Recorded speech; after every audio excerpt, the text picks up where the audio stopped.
¿no? Pero trataré de ser lo más didáctico posible. Es una especie de juicio.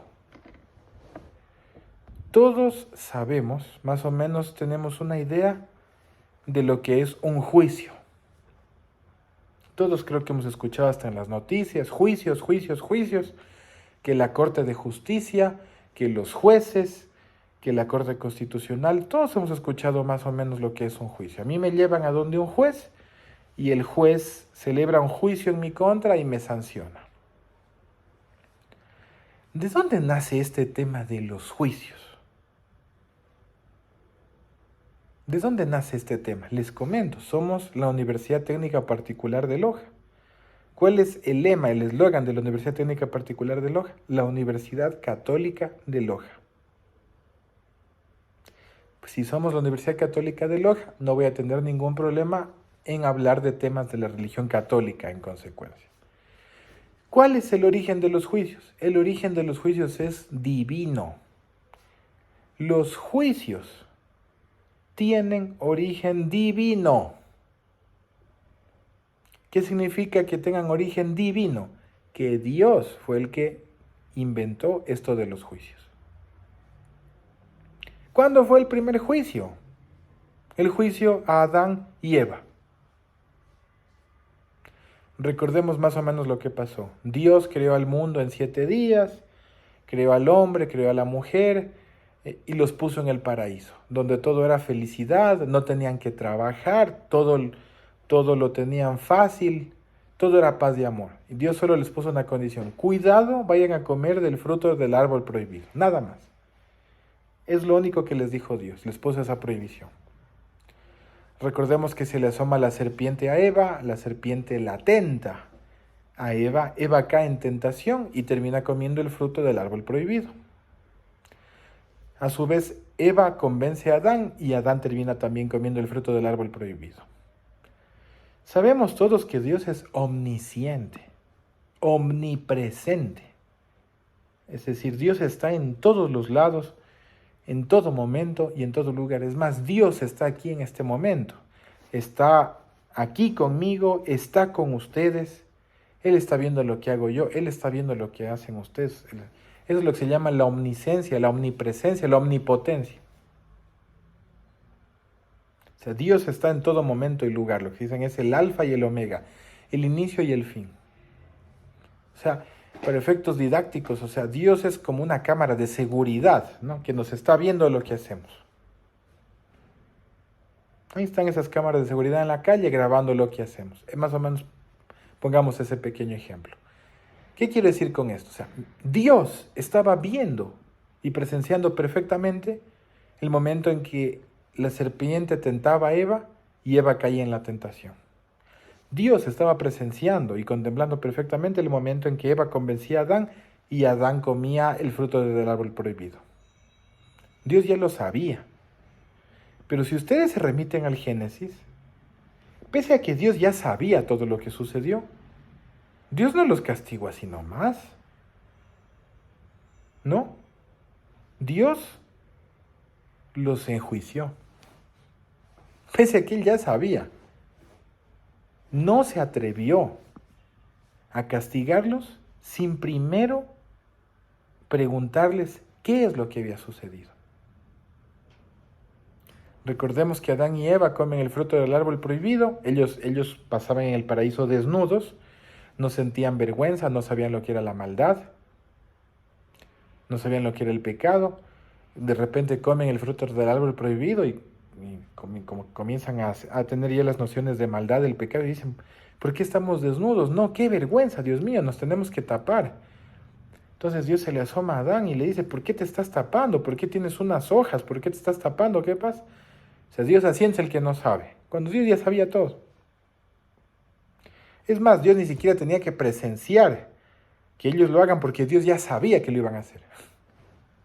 Entonces, pese a que Dios ya sabía que lo iban a hacer, pese a que Dios vio que lo hicieron, le pregunta: ¿qué pasó? Cuéntame, hermano, Adán, ¿qué pasó? O sea, Adán le dice: la mujer me dio de comer el fruto del árbol prohibido. Entonces, al haberse demostrado la falta, al haberse demostrado ese pecado original con la confesión de Adán, entonces Dios emite una sentencia. Se me largan del paraíso y de ahora en adelante tendrán que trabajar y labrar la tierra todos los días para ganarse el pan con el sudor de su frente. Esa es la condena. Y tú, mujer, tú estarás condenada a parir con dolor a tus hijos. Esa es la sentencia que dictamina Dios. Entonces miren esto de los juicios. Dios ya sabía todo lo que pasó, pero pese a que lo sabía, ni siquiera Él se atrevió a sancionarlos, sin primero darles la oportunidad de que se defiendan, preguntándoles qué fue lo que sucedió. Otro juicio bíblico, juicio de Salomón, recordemos. 2 mujeres se disputan la custodia de un bebé. El mismo bebé se lo pelean 2 mujeres. 2 mujeres dicen que son las madres del mismo bebé. Entonces va el caso a donde el rey Salomón, que era el rey de Israel, y a la vez era el juez. Entonces, en ese tiempo estamos hablando de hace 3.000 años, 4.000 años, no había pruebas de ADN, ¿no? Entonces, si 2 mujeres dicen que son las madres de un hijo, y ahora Salomón dijo, ¿y ahora qué hago? Ya sé, tengo una fantástica idea. Ordenó que al bebé lo partan en 2, con una espada. Entonces la una mitad le iban a entregar a la una mamá y la otra mitad le iban a entregar a la otra mamá. En el momento en que Salomón ordenó eso, una de las reclamantes dijo, no, yo renuncio a mi maternidad y yo prefiero perder a mi hijo, pero que no lo maten cortándolo en 2. La otra, en cambio, dijo, a mí no me importa que lo corten nomás y que me entreguen la mitad que me corresponda. Entonces ahí Salomón dedujo, no, pues, la verdadera madre prefiere sacrificarse por su hijo, con tal de que no lo maten. Entonces Salomón ordenó que le entreguen el bebé a la madre, que prefirió que no lo sacrifiquen al bebé cortándolo en 2. Entonces, miren, otro juicio bíblico. Siguiente juicio, famosísimo. Jesús. Jesús fue sometido a juicio. ¿Cuál fue el delito que cometió Jesús? El delito por el que Jesús fue llevado a juicio. Blasfemia. La blasfemia. ¿Qué es la blasfemia? Básicamente hablar cosas en torno a la religión que están fuera del lugar. Cosas falsas en torno a la religión.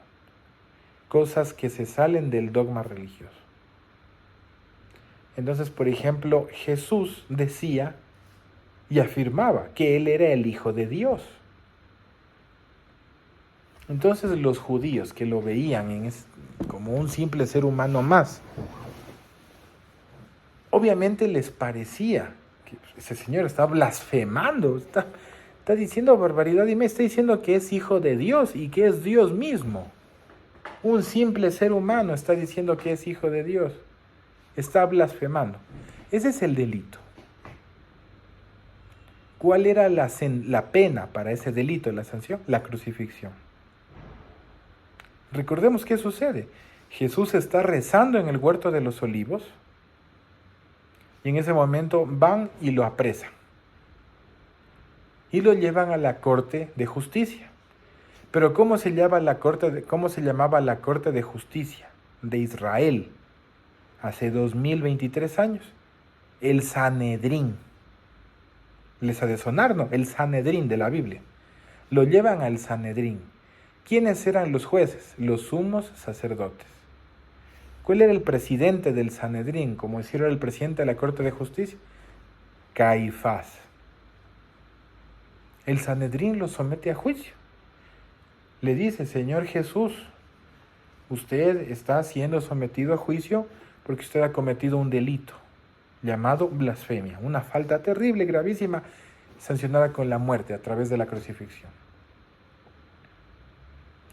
El Sanedrín comienza a presentar testigos.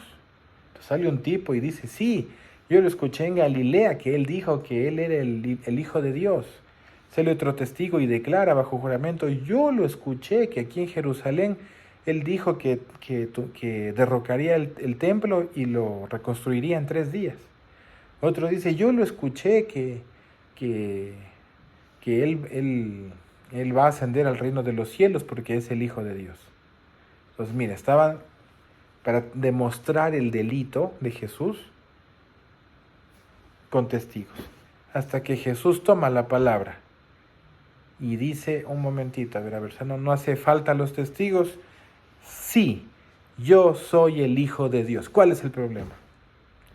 Ese momento Caifás, el sumo sacerdote, el presidente del Sanedrín, de la Corte de Justicia de aquellos tiempos, coge, recuerden, se rasga las vestiduras, ya se abre. La Biblia lo dice, se rasga las vestiduras y dice, lo ha confesado. ¿Qué necesidad tenemos de más testigos? El delito está comprobado. Crucifixión. Entonces miren, 3 juicios en la Biblia. Dense cuenta de la importancia de los juicios. ¿Para qué es el juicio? El juicio es para evitar la arbitrariedad. El juicio es para darle la oportunidad a la persona de que se defienda. El juicio es para condenar a alguien siempre y cuando hayan pruebas. Ni siquiera Dios se atrevió a condenar a Adán y Eva sin pruebas. ¿Cuál fue la prueba? No lo que él vio, sino cuando Adán le confesó, sí, yo comí del fruto del árbol prohibido porque la mujer me dio. Esa confesión fue la prueba. Entonces ni siquiera Dios se atrevió a condenarnos sin pruebas. Entonces de ahí que los juicios tienen origen divino.